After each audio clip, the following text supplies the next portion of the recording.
Welcome to the Wellness Lab Digest, where we help you to absorb powerful, life-changing insights from top wellness experts with our daily bite-sized wellness podcast summaries. Each episode is packed with distilled, powerful takeaways to boost your health and well-being.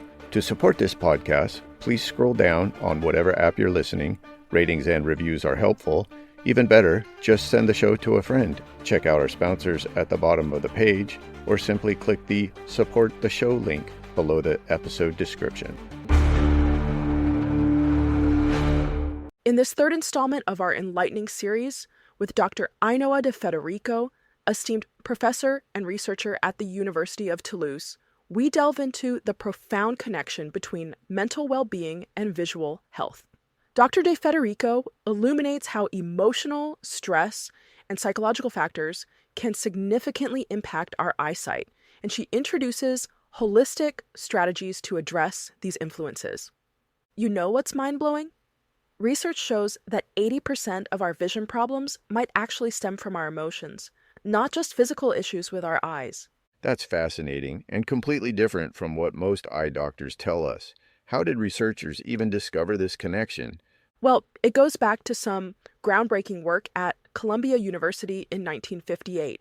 Dr. Charles Kelly combined traditional vision improvement techniques with something called bioenergetics, basically studying how emotional stress gets stored in our muscles. So you're telling me the tension in our eye muscles could actually be coming from emotional stress we're carrying around? Exactly right. And here's where it gets really interesting.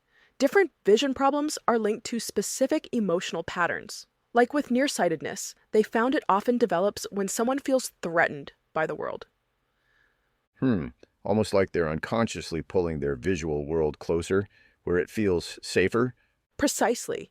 And get this, presbyopia, when older people have trouble seeing things up close, that's actually connected to spending too much energy on others and not keeping enough for yourself. Well, that's a pretty striking metaphor, literally pushing things away from themselves. What about astigmatism? Oh man, astigmatism has one of the clearest emotional connections. It's linked to confusion and self-doubt, specifically when someone's trying too hard to conform to what others expect of them. That's fascinating because astigmatism involves irregular tension in the eye muscles, right? So it's like that internal conflict is physically manifesting in the eyes. You know what really gets me? Dr. De Federico at the University of Toulouse has been documenting cases where people actually improved their vision by addressing these emotional root causes. Like that case study they mentioned, Ruben, 20 years of wearing glasses and then... Right. He was able to stop wearing them completely. And then there was Laura, who reduced her myopia by 5 diopters in just 6 weeks.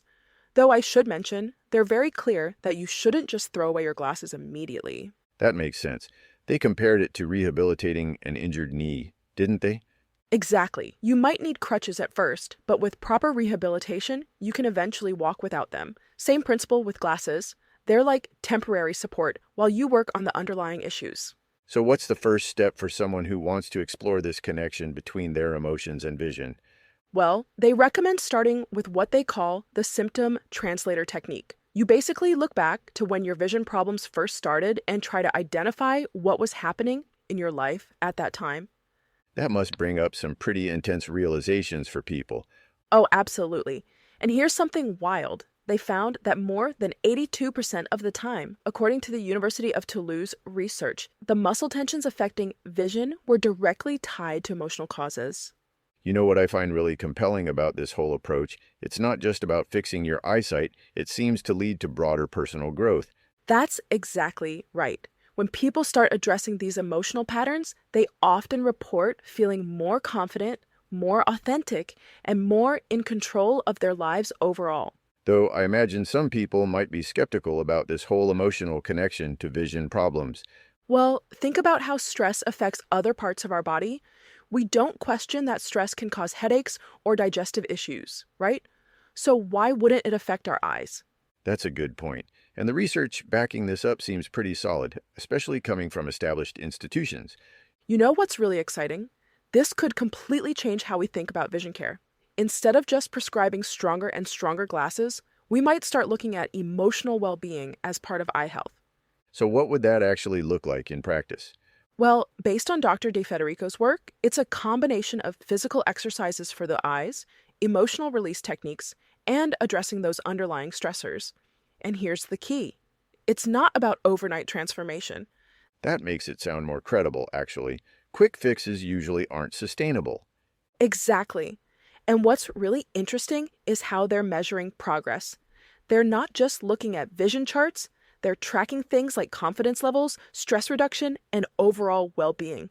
That's quite a shift from traditional optometry. And here's something else that caught my attention. They're finding that different cultures tend to have different patterns of vision problems, which further supports this emotional connection theory. That's fascinating.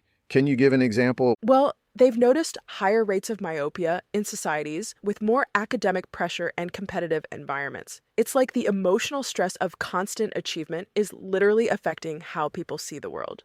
That really puts a new perspective on the rising rates of nearsightedness in many countries. And it opens up some interesting possibilities for prevention, doesn't it? Like, what if we could reduce vision problems by addressing emotional well-being earlier in life?